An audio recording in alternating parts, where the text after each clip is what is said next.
Dr. Alison S. Gajada. And Alison is much like a big sister to me, has been for a number of years. We both did our PhD in the Kawa group, and our mentor, Ishen Kawa, is present here this morning, and I welcome him especially. Alison, from ever since, has always been exceptional in whatever she does.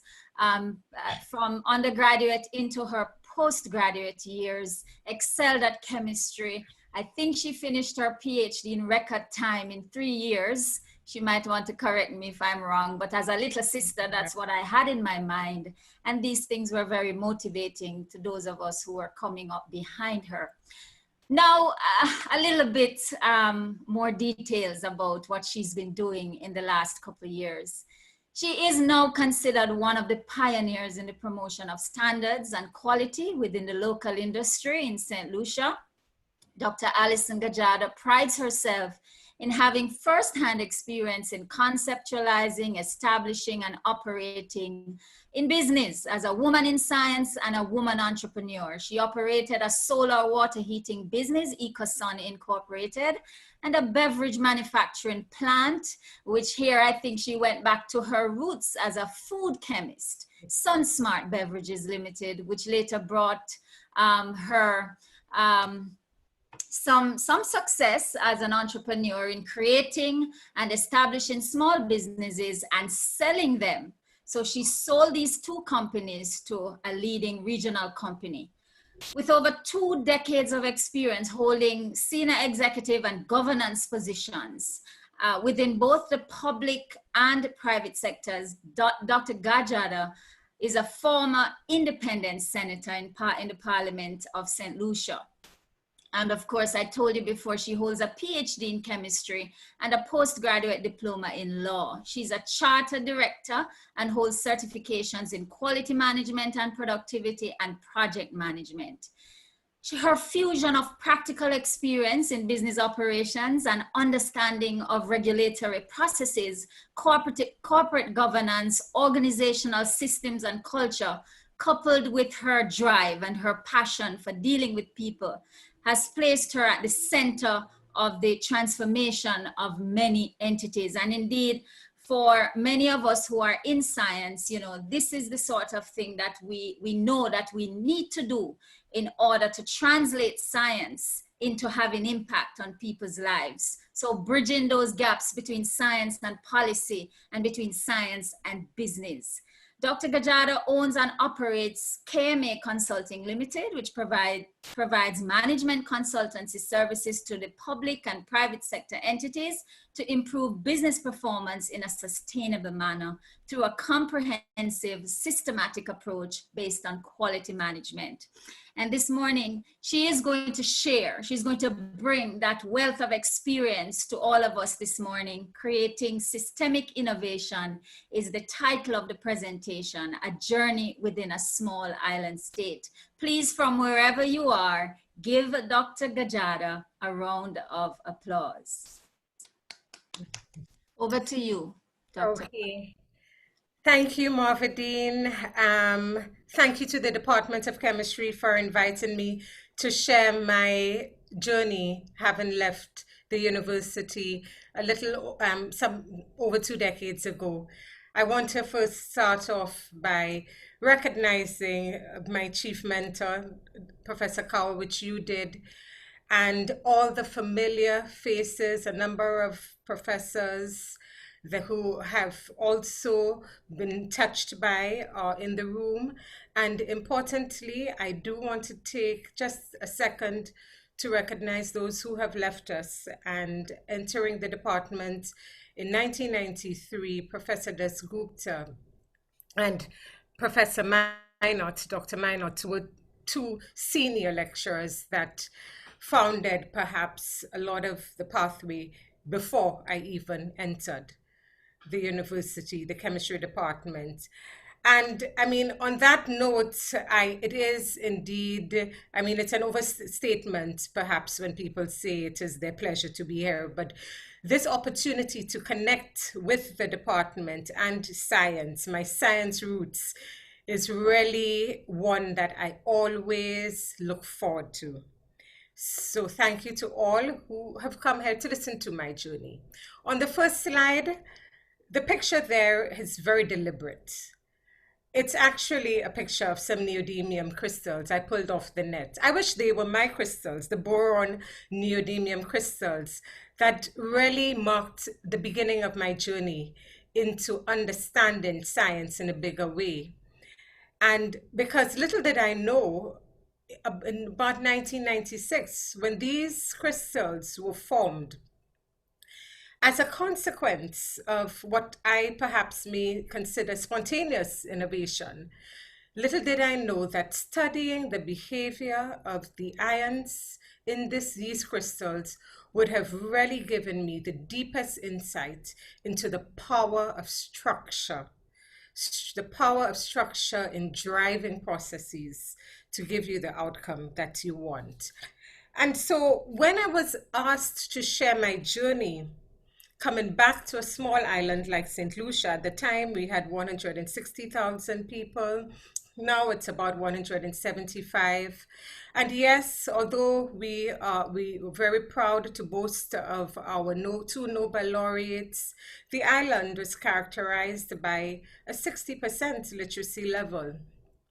Clearly, R&D, high-tech, moving out of all the sleepless nights and being excited with laser chemistry on those neodymium YAG lasers, this would have been far out of my touch returning to St. Lucia. But that was my challenge. How could I have contributed back to my island using the foundation and the principles that I learned studying at the departments? And I must say it has impacted me in a major way. Now, when I speak of creating systemic innovation, are we okay? Is everybody seeing the slide properly? Yes. Okay, fine. I think, why has this topic, I think, best described my journey, merging science into administration, private and public sector? And I think immediately, we all are familiar with spontaneous innovation. In fact, I think about a few years ago, this was what the general perception of innovation, that it had to be a wow effect, something that happened as a result of activities in nature out of our control. And you experience that a lot in the laboratory. But what we'll be focusing on is the systemic innovation. How is innovation that is founded on continual improvement, small steps, growth in a systemic, measurable manner that can describe what we are the buzzword now, sustainability. That systemic innovation that I'm speaking of is from experience working in the public sector and private sector, seeing a lot, that appreciating what went wrong. Why isn't it that, I'm accustomed of using information, the innovation was nothing, but suddenly you're in institutions and you can't translate it. How then, that challenge of innovation at the organizational level, to get it embedded into business processes so that the organization itself, how could you translate the innovation that we see in processes within the beaker at the organizational level? And so this is where this is where much of my discussion is focused on. And I use this statement by Ray Stratton to set the tone. Ray Stratton is the founder of a semiconductor, multinational American company that manufactures semiconductors. He's also very passionate about total quality management, to the extent that he's influenced a lot of public sector schemes to promote efficiency and effectiveness. And the schemes like the Malcolm Baldrige Award, you may be familiar with in the US. And he stated several years ago, he believed that the rate at which an organization learns would become the single determinant of sustainability. In other words, what he's suggesting there is that learning is a prerequisite for innovation. Now, while my personal experience in academia, learning seemed an easy thing. I mean, for an individual to learn, if you have the drive, you're interested in something, fine. But how can you get us to learn collectively as an organization?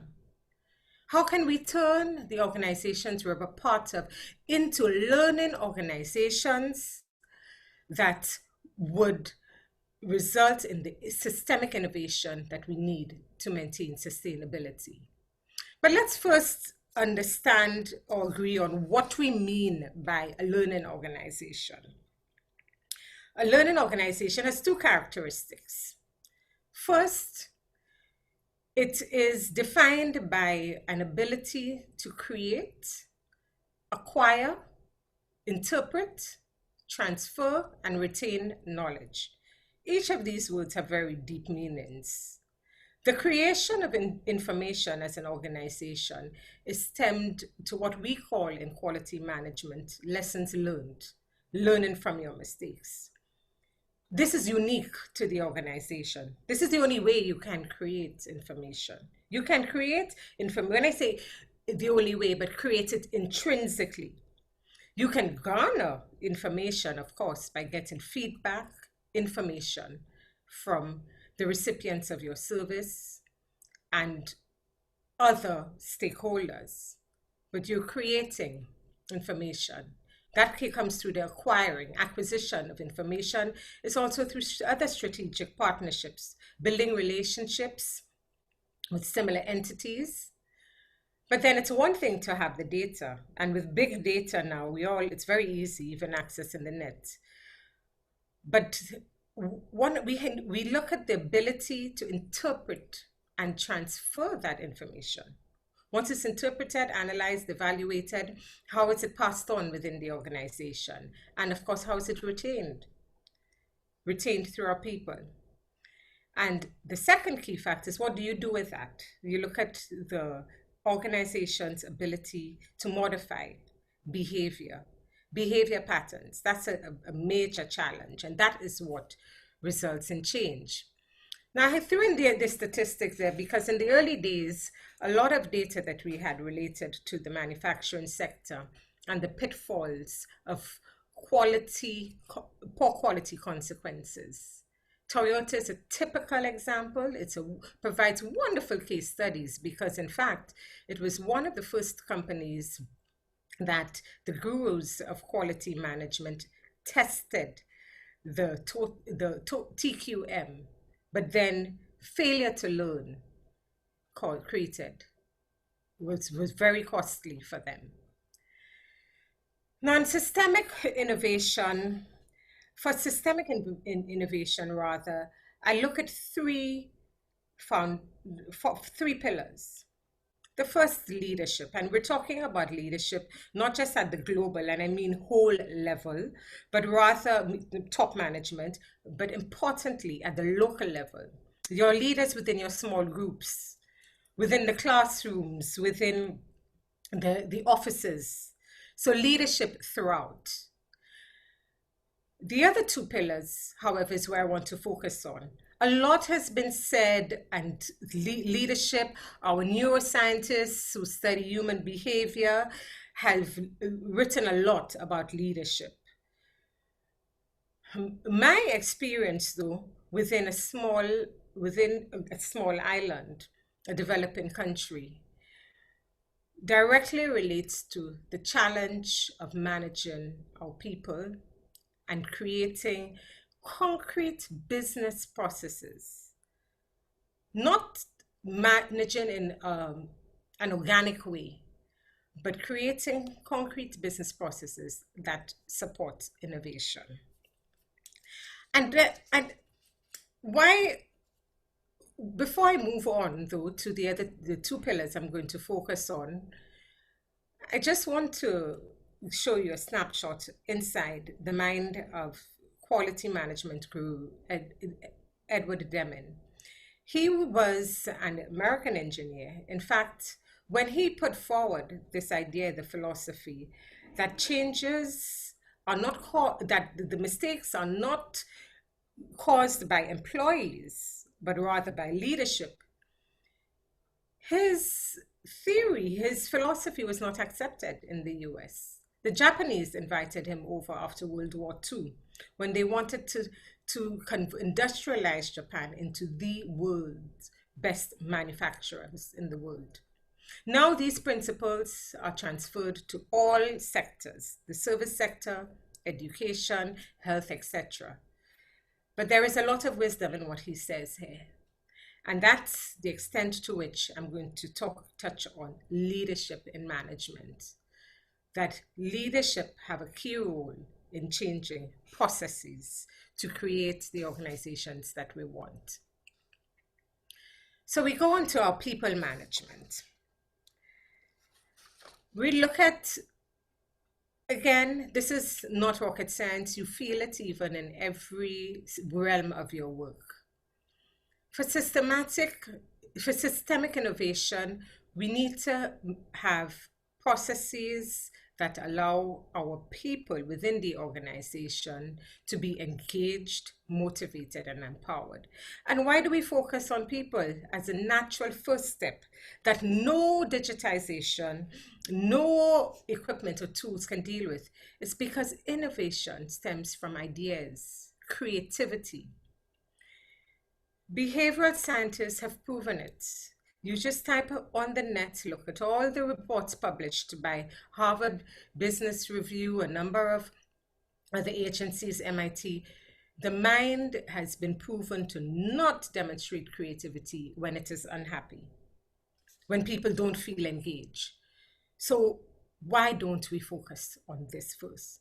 Well, I can tell you why. Based on my experience coming out of the lab, it's far easier to control molecules and crystals within a beaker than to design processes that keep our people engaged and keep their minds active to allow for creativity. And this is why I introduced this culture of quality.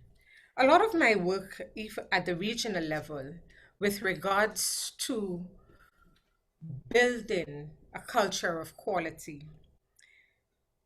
has identified, and there are a lot of reports, there's no shortage of reports available on the internet, that our region, of course, organizations within our region are lacking this. Now, what do we mean when we say that culture of quality? Before I go on to there, I want to show you some statistics that even in organizations that have their visions, their statements, their core values, they use the best quality tools.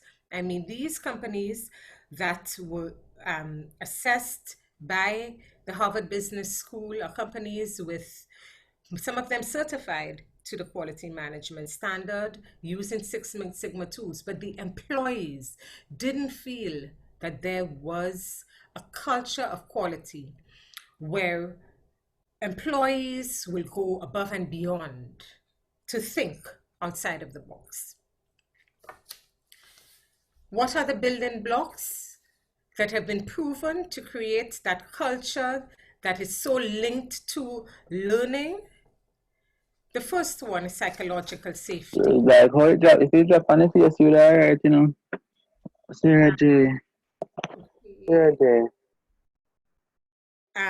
The first one is psychological safety.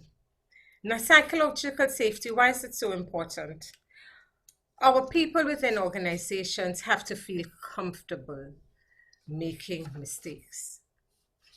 We need to, so you look for signs. Are they comfortable talking about problems or disagreements within the organization? Or do they hold the issues within? And Lord forbid, I mean, maybe they're lucky enough to have somebody to let it out on, a loved one. If not, stress sets in. Or clearly, certainly not within the organization, and the organization doesn't benefit. Are people eager to share information? Do you have things like, boy, if you make a mistake, this is held against you? This is just the environment that works opposite to a culture of quality. The appreciation of differences. Now, I mean, the modern management, all modern management tools require policies on equity and diversity. And it's not just about the person working in the organization. It has everything to do with the success of the organization, the ability to harness ideas from people of different backgrounds, different walks of life. Organizations that do this are those that are succeeding. Openness to new ideas, we spoke about it. Destigmatization of mistakes. Mistakes are an opportunity for learning.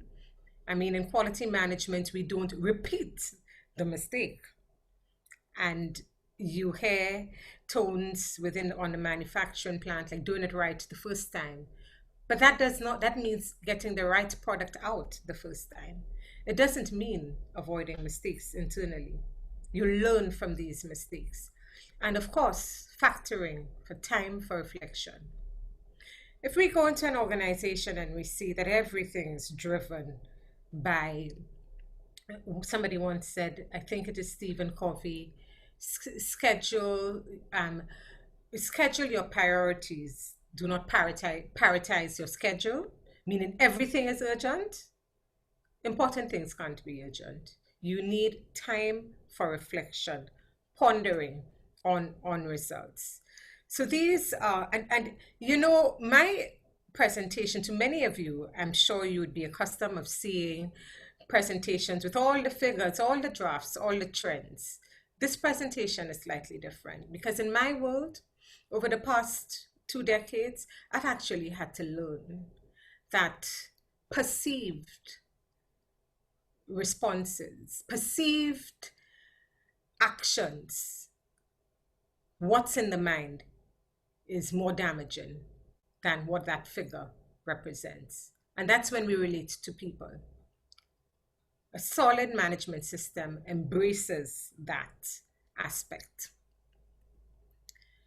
And so we go on to the next part, the next pillar that I want to focus on, and that is the business process part of it. That was another surprise for me because dealing with a lot of small businesses, when I worked with small businesses, both at the national standards body and within the Ministry of Commerce and being in private sector, you realize that things are so much done in an organic way with the pressures of time, limited human resources, that speaking the word process, defining steps, it scares people. And in fact, we had to battle against the notion that once you define steps, once you use standards, this time is growth, this time is innovation. It's quite the opposite. Using best practices, or good practices, whatever it's called now, actually promotes innovation. And clarity in what you do within the organization, designing processes to get the outcome you want, you cannot escape. And integrating business processes into your normal daily activities that generate, collect, interpret, and disseminate information.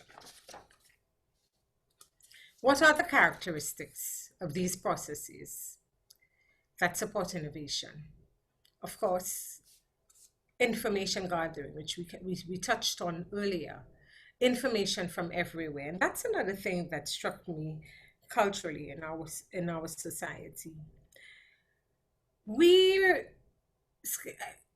Although internally, each human being feels validated when you get feedback, we're scared to ask for it.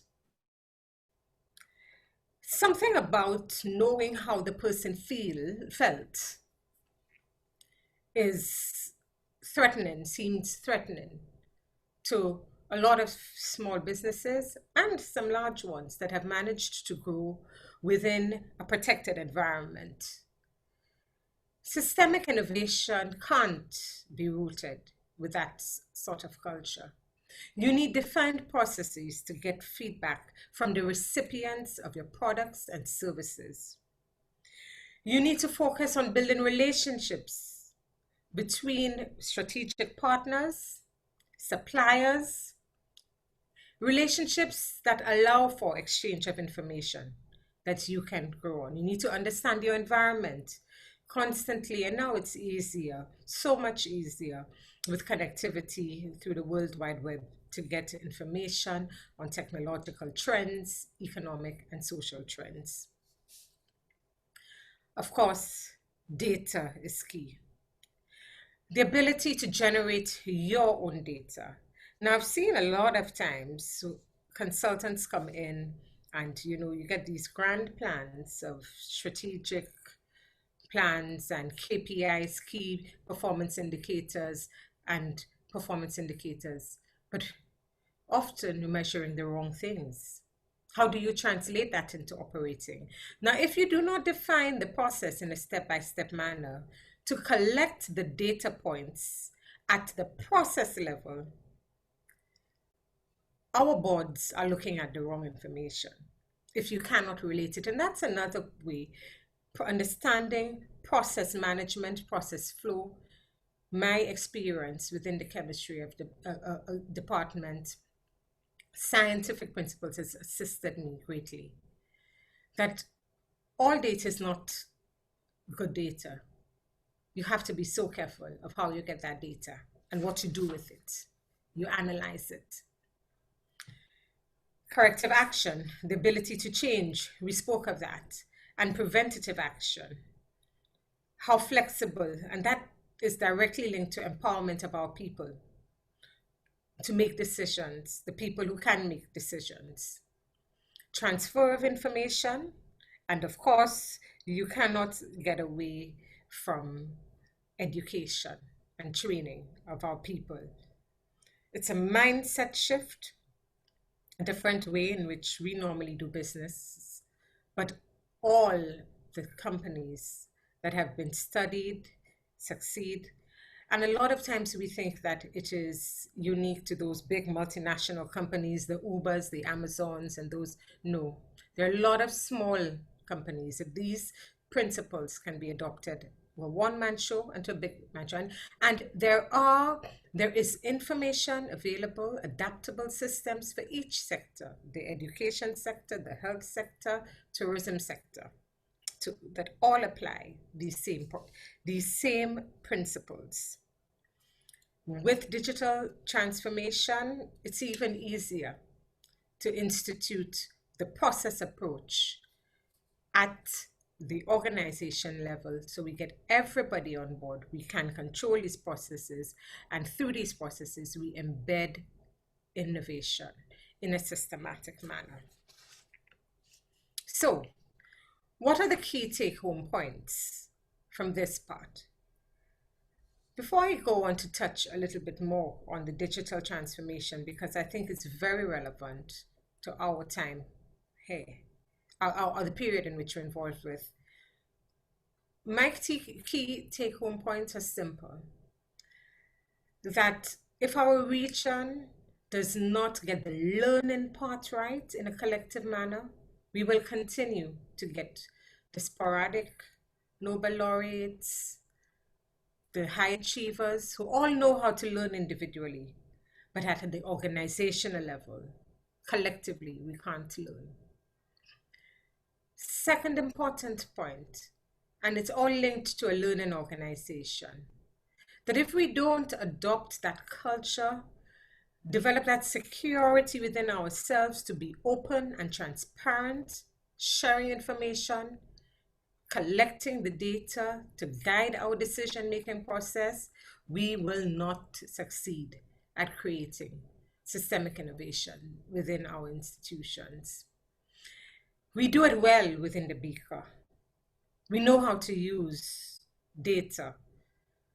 We know how to analyze all those spectrographs, do trends to study things outside of us.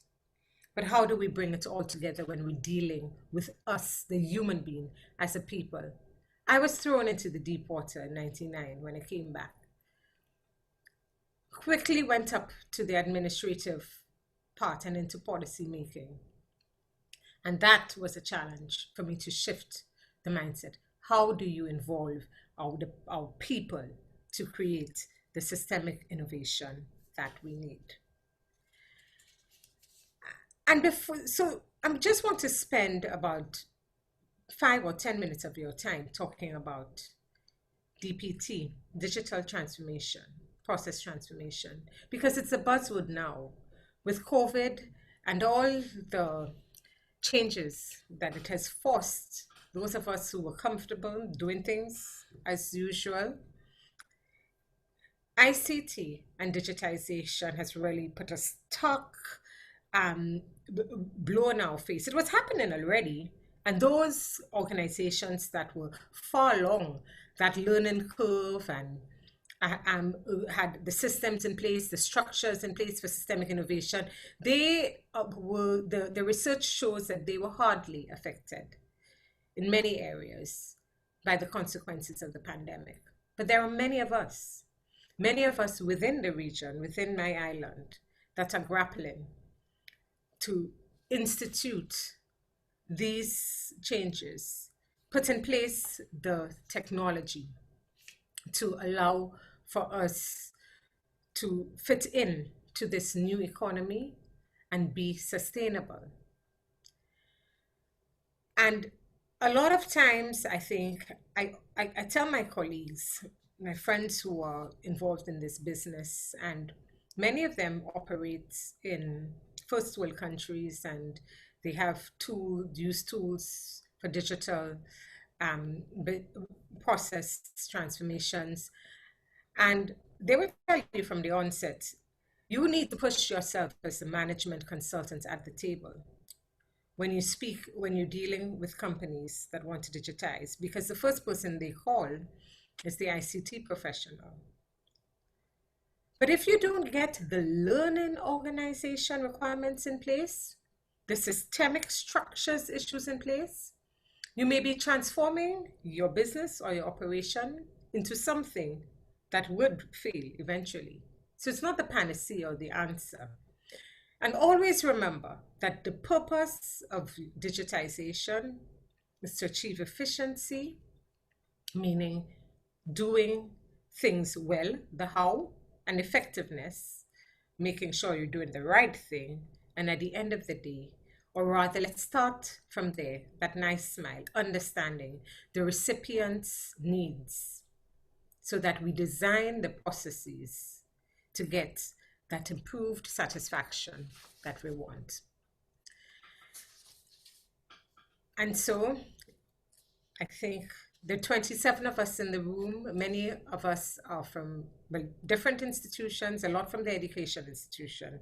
We ask ourselves, are we ready or are we structured for it? Because digital process transformation is innovation in its purest form. Organizations that have gotten it right with regards to systemic innovation easily adapt to it. And this is where I think, Marvadine, I don't know, I didn't monitor my time. I know you did ask me to be a bit short, but I think it was just about 45 minutes. But this is where I say thank you, and if our group has any questions, I'll be more than willing to ask.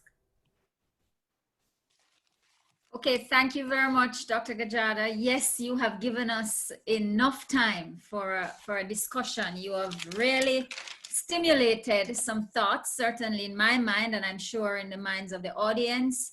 I've put a message there in the chat for you, everybody. as we get ready for the discussion phase. We have a good 20 minutes or so. And I want to invite you to raise your hand using the raise hand feature. If you do not want to talk, then you can type your question in the chat and Dr. Gajada or myself will acknowledge your question. We'll acknowledge you. Just a minute, please, as I deal with my own protocol here. Yes, and you will open your microphone, ask your question, close your microphone, and wait for the response. So is there anyone who would like to start? I certainly have some things that I would like to say, but I would like to give the audience a chance. Is there anyone who would like to start? Okay, I'm not seeing any hands here right now, and I refuse to believe that we do not have any comments or questions. So I'm going to start, Dr. Gajada.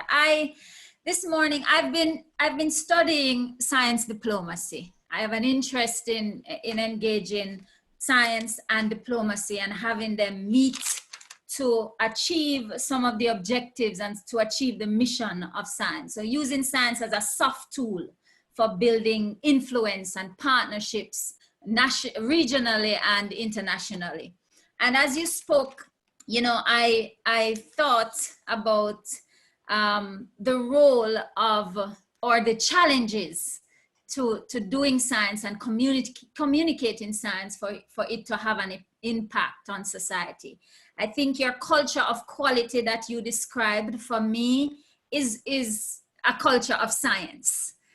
When you talked about the process, the gathering of information, the analyzing data, then taking corrective action, which is informed by data, transferring information, educating and training so that the impact can be sustainable. You described for me the culture of science, which does not exist really in the Caribbean.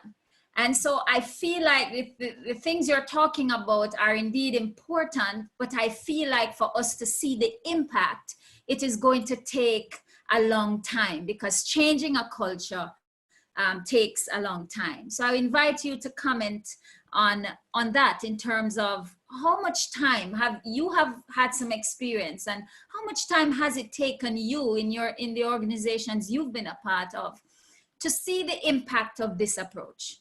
Okay. Very good comment and thoughts, Marvadine. I think the reality is that the most important thing is recognizing where you're at. I'm not sure if you may have heard the term, the curse of knowledge. One of the challenges for me coming in to work and managing hundreds of people was an assumption that people know what you know, they understand what you know, and they think like you know. That is recipe for disaster.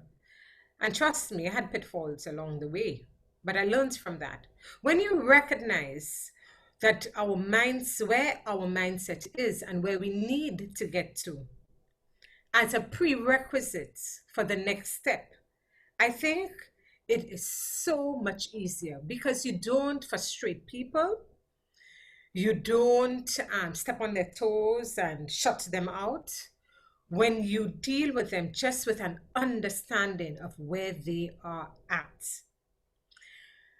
And for us in the science field, it makes common sense. I mean, you use data, you measure on what basis, or you can't do things just on feeling. You can't do things. I'm seeing Prof. Kawa second, and I'm waving to her. So, but then for many, it's not been like that. For many, even our school, right now, there's a lot of discussion, and there has been over the past few years about transforming our education institutions, that the curricula is not designed that way. The way chemistry is taught at the primary and secondary school level, at the secondary school level rather than A level, the way math is taught, is it the most ideal way? We have teachers who would have been products themselves of these subject matters being purely taught. This rote learning, the independent teaching people to think, it requires a mindset shift. in our part of the world in St. Lucia, and you'd be surprised, it requires a whole, starting from basic literacy. I remember when I was PS of the Ministry of Infrastructure and Transportation for some time. And it came to my attention that the Chief Transport Officer, the Transport Department, was facilitating. There were many people crowding up, waiting to do oral tests for the theory part of the license. I called a meeting, and when I asked why, they looked at me and they said, but PS, many of those people can't read, so they opt for the oral. And I thought to myself, wow, but why have we been accepting this? Our technical officers just adapted the process to suit them, to suit the demand, knowing the problem. But I am like thinking, but wait a minute, the PS of Education should know about this, the Minister of Education. Or we have people driving that cannot read. And we are seeing the signals, the indicators, but we're not talking to each other. The perfect silo effect. And that's another thing that the systemic innovation does. It breaks down the silo effect, but rather creates pathways for sharing of information. That you treat information, if today's world, the access to information has not taught our people that information and data means nothing compared to what you do with it, then I think we could share information freely. Okay, thank you. We have two questions. We have two hands up. We have Malcolm Spence, and I'm going to ask Malcolm to go right ahead, after which we will take Professor Kawa. Malcolm? Thank you very much. I actually had taken my hand down because Alison went in the direction of the comment and question that I was going to make about education, and even science education. We've, I think, in the past emphasized learning and knowledge acquisition in the teaching of sciences. And we haven't, I think, introduced into the curricula those aspects of problem solving which are not directly related to the basic science. In other words, how is this science going to be applied in the real world? That very sort of innovation-oriented thinking, I don't think has yet been introduced early enough in the curricula, at least, of the overall educational curricula. I certainly think it's something that can begin even in primary schools, but even in early university years, first year of your undergraduate program, I think there should be more emphasis on courses that try to teach you to think outside of the box. Yes. Particularly when you're dealing with sciences. Definitely. Very important point. Finland is normally used as the gold star for education systems.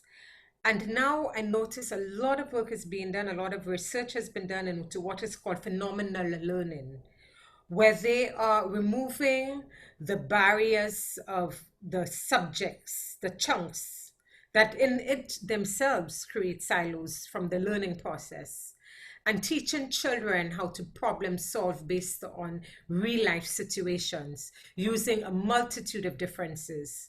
One of the other things that was an aha moment for me too is when I did the law program, I realized you could have applied science so much to law that if it made it easier, deduction and reasoning, at least the academic part. And so why is it that because of our limitations, well, before, when schools were defined by brick and mortar, we had limitations with numbers, getting into classes, and so we made people believe that only the top ones go to science, and those that, not so well go into the business subjects. They're all the same. The principles, it's horizontal. And ICT, I think, will present a wonderful opportunity to demystify this whole training to think it needs to be in subject forms, and the elitist approach to education, I think, could be addressed with access to learning in that exact format, problem solving. Okay, thank you, Malcolm, and thank you, Dr. Gajada. And Professor Kawa, you may go ahead with your question. Thank you for that, eye-opening and mind-opening, presentation. And it caused me to reflect a little bit about the work that you and I are doing on the UNESCO report 2020. We see in the in CARICOM, I mean, CARICOM is about collaboration. It's about creating a processes that benefit all of us and to which we all contribute, etc., etc. Now we talk about them, we don't do them, right? Then we come to a national level. You have Jamaica saying we're going to be by 2030 we're going to be a developed country. Trinidad said the same thing. Dominica has said that within a short time, I forgot how long, they're going to be the first climate resilient country in the world, having lost 220% of GDP to hurricanes.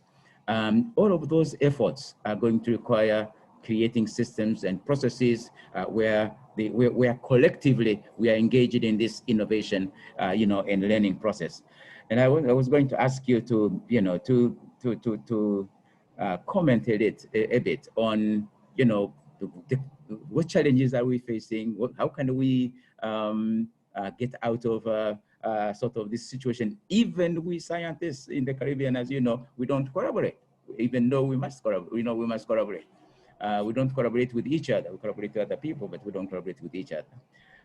There is a glimmer of hope in that after many years of small Eastern Caribbean states trying to go it alone in terms of exploitation of geothermal resources. They have begun to come together, 3, 4, 5 countries coming together, putting up projects together, getting the University of the West Indies involved, getting the 5 Cs involved. So we see a glimmer of collective learning and collective approaches, which are producing tremendous dividends in that regard. So I just wanted, if you could my thoughts. Comment on those observations a little bit. Thanks, Prof. That project, that UNESCO working on the science report, has been provided data, telling data that still points, a lot of the data actually corroborates just what we're talking about, as you rightly said.